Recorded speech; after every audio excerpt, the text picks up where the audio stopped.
नमस्कार विद्यार्थी मित्रांनो, आज बघणार आहोत आपण स्टँडर्ड 6चा प्रॅक्टिस सेट 40. त्याचा क्वेश्चन नंबर 1 आहे. Draw line L, take point P anywhere outside the line using a set square. Draw a line P Q perpendicular to line L. तर बघा, आपण इथे लाईन एल ही ड्रॉ करून घेतलेली आहे. आता आपल्याला इथे काय करायचं आहे, एक पॉईंट घ्यायचा आहे पी.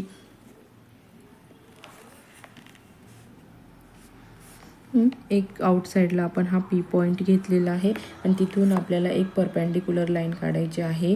ती जी लाईन आहे ती एलवर आली पाहिजे. तर बघा, आपण इथे असा सेट स्क्वेअरने खालची लाईन आणि हा पॉईंट व्यवस्थित परफेक्टली मॅच झाला पाहिजे, अशा पद्धतीने आपण हा ड्रॉ करणार आहोत. बघा, हा इथे आला आपला पी पॉईंट आणि आपण हा सेट स्क्वेअरने मिळवलेला हा आपला क्यू पॉईंट झाला. ठीक आहे, हा खाली लिहून. ओके, आता आपण इथे लिहून घेऊया line P Q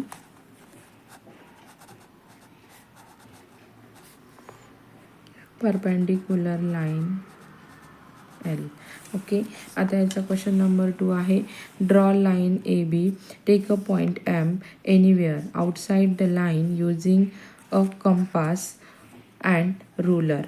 draw a line M N perpendicular to line A B. आता आपल्याला ही कंपासच्या साहाय्याने परपेंडिक्युलर लाईन ड्रॉ करायची आहे.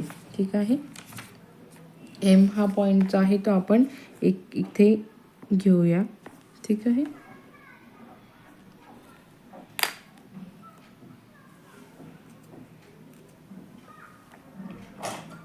तो पॉईंट घेतल्यानंतर आपण काय करूया, याच्यावरून कंपासच्या साहाय्याने असे इथे दोन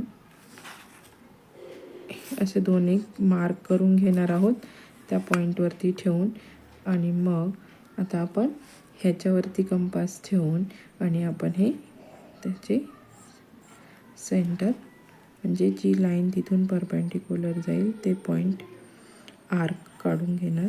बघा, आपण इथे ही लाईन टाकून घेतलेली आहे. हा आहे आपला एम पॉईंट. हा जो मिळाला आहे तो एन पॉईंट आहे इथे. आणि आपण इथे काय केलं आहे, इथे आपला हा राईट अँगल ट्रायंगल होतो म्हणून इथे right angle ट्रायंगलचं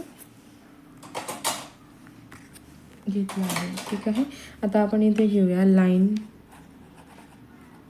M N is perpendicular line A B. Line A B वरती लाईन एम एन ही काय आहे, परपेंडिक्युलर आहे. ठीक आहे, समजलं. बघा, क्वेश्चन नंबर 3 आहे. Draw a line segment A B of length 5.5 metre bisect it using a compass and ruler. आता बघा, line me A B draw केलेली आहे. हे 5.5चं मेजरमेंट इथे मी घेतलेलं आहे. ते लिहून घेऊया आपण. 5.5 सेंटीमीटर ही ए बी घेतलेला आहे मी. 5.5 सेंटीमीटर आहे. स्केलने एकदा मेजर करून घ्यायचं. हे बघा, हे 5.5 सेंटीमीटर मेजरमेंट आहे. आता आपण याला कंपासच्या साहाय्याने काय करणार आहोत, त्याचा सेगमेंट बायसेक्ट करणार आहोत. आता बघा, ह्या पॉईंटवर ठेवून निम्म्यापेक्षा म्हणजे अर्ध्यापेक्षा जास्त अंतर घ्यायचं आहे आपल्याला. ठीक आहे, इकडे आर्क ड्रॉ करायचा आहे, इकडे आर्क ड्रॉ करायचा आहे. परत ह्या पॉईंटवर ठेवून इकडे आर्क ड्रॉ करायचा आहे, इकडे आर्क ड्रॉ करायचा आहे. ही झाली बायसेक्ट झाली सेगमेंट. ठीक आहे, आणि इथून आपण जी एक परपेंडिक्युलर लाईन ड्रॉ करणार आहोत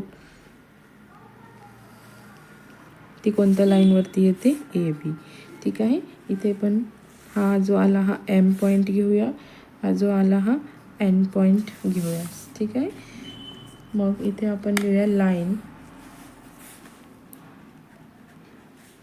M N bisect segment AB at the point O. ठीक आहे, पॉईंट O मध्ये सेगमेंट ए बीला ही जी आहे, हा पॉईंट O, ही सेगमेंट एम एन ही बायसेक्ट करते आणि परपेंडिक्युलर देखील आहे. ठीक आहे. आता क्वेश्चन नंबर 4 आहे, take a point R on a line XY, draw a line perpendicular to XY at R using a set square. आपल्याला सेट स्क्वेअरने आपल्याला इथे लाईन काढून घ्यायची आहे. बघा मी इथे एक्स आणि वाय ही एक लाईन ड्रॉ केली, त्याच्यावरती आर. बघा या आर पॉईंटपासून आणि ही लाईन आपण एकदम परफेक्ट मॅच झाली पाहिजे.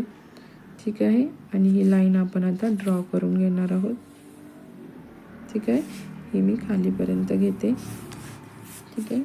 हा झाला XY आणि ही परपेंडिक्युलर लाईन आर पॉईंटवरून आपण काढून घेतलेली आहे.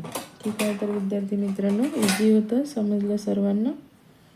असेच नवनवीन व्हिडिओ बघण्यासाठी चॅनलला लाईक करा, सबस्क्राईब करा आणि शेअर करा. भेटूया आपण नवीन व्हिडिओमध्ये. थँक्यू.